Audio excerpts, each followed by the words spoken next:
ఎరుపెక్కి మార్పు కొరకు తల ఎత్తి ప్రశ్నించే హక్కే ఈ జనసేన. కళ్ళు తెరిచి ఎలుగెత్తి గుళ్ళు కడగ యువ శక్తి నిలదీసే హక్కే ఈ జనసేన. నలుగుతున్న జనఘోషకు సమాధానమేదంటూ రగులుతున్న నిలయాలను సమాధి చెయ్యాలంటూ.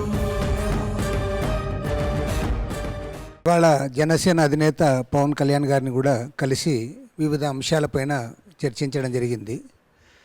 అందులో ప్రధానంగా ఇవాళ ప్రత్యేక హోదా అమలు చేయాలి, అదేవిధంగా విభజన హామీలు నెరవేర్చాలని, కేంద్ర బడ్జెట్లో జరిగిన అన్యాయాలను సరిదిద్దాలని చెప్పి రాష్ట్ర వ్యాప్తంగా మీడియా మిత్రులు అనేక చోట్ల ఇవాళ చర్చా కార్యక్రమాలు కొనసాగిస్తూ ఉన్నారు.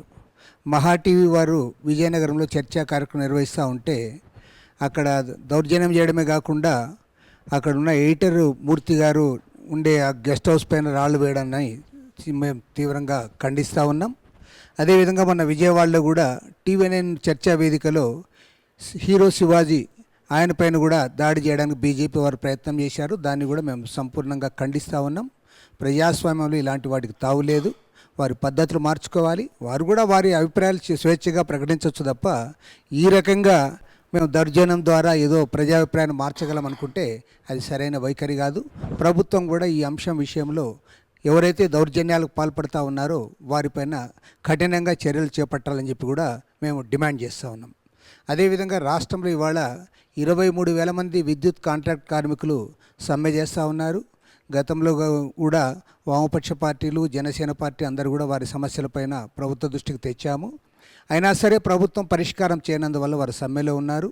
ఇప్పటికైనా సరే ముఖ్యమంత్రి గారు స్వయంగా కల్పించుకొని వారికి న్యాయం చేయాలని చెప్పి కోరుతా ఉన్నాం. అదేవిధంగా అగ్రిగోల్డ్ బాధితులు కూడా రాష్ట్ర వ్యాప్తంగా అన్ని నియోజకవర్గాల్లో కూడా ఇవాళ నిరాహారదీక్షలు చేపట్టారు. ఆ కార్యక్రమం కూడా చాలా ఏళ్లుగా దాదాపు 3-4 సంవత్సరాలుగా పెండింగ్లో ఉంది. ముఖ్యమంత్రి గారు జోక్యం చేసుకోవాలి. ఆ ఆస్తులు అమ్మైనా సరే వారందరూ కూడా ఆదుకోవడానికి ముందుకు రావాలని చెప్పి కూడా మేము కోరుతా ఉన్నాం. చివరిగా రేపు మార్చి 1వ తేదీ నాడు గుంటూరు నగరంలో మొత్తం రాష్ట్ర స్థాయి సదస్సు కూడా ఏర్పాటు చేస్తూ ఉన్నాం. అన్ని పార్టీలు, బీజేపీ, తెలుగుదేశం అధికార పార్టీలు మినహా అన్ని పార్టీలు కూడా ఆహ్వానించాం.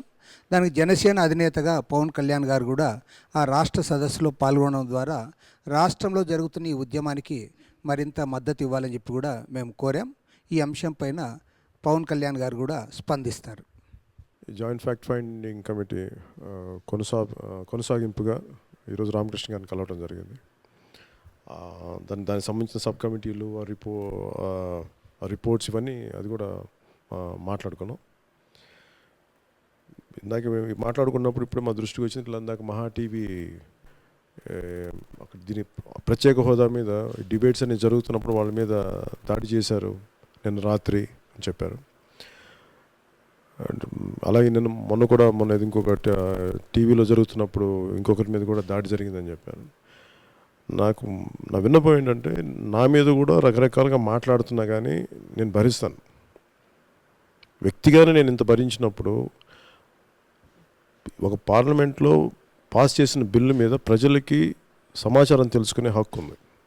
దాని మీద వాళ్ళ నిరసనను కానీ వాళ్ళ అభిప్రాయాలను కానీ తెలియజేసే హక్కు అది ప్రజాస్వామ్యంలో కల్పించబడింది. ఇది నియంతృత్వం కాదు.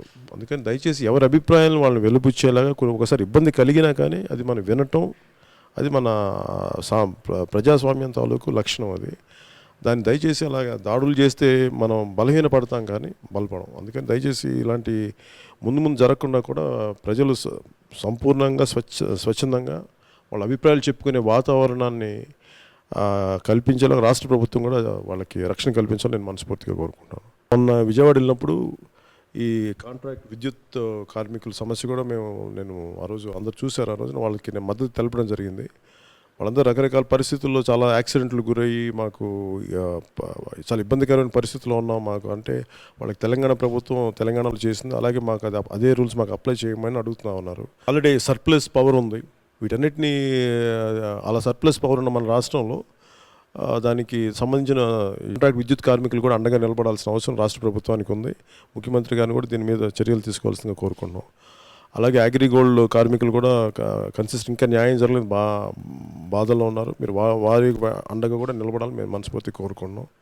అలాగే రేపొద్దున మార్చి 1వ తారీఖు జరిగే ఈ ఆల్ పార్టీ మనకి ప్రత్యేక హోదాకు సంబంధించి అందరికీ నన్ను ఆహ్వానించారు, రమ్మని చెప్పి నన్ను కూడా.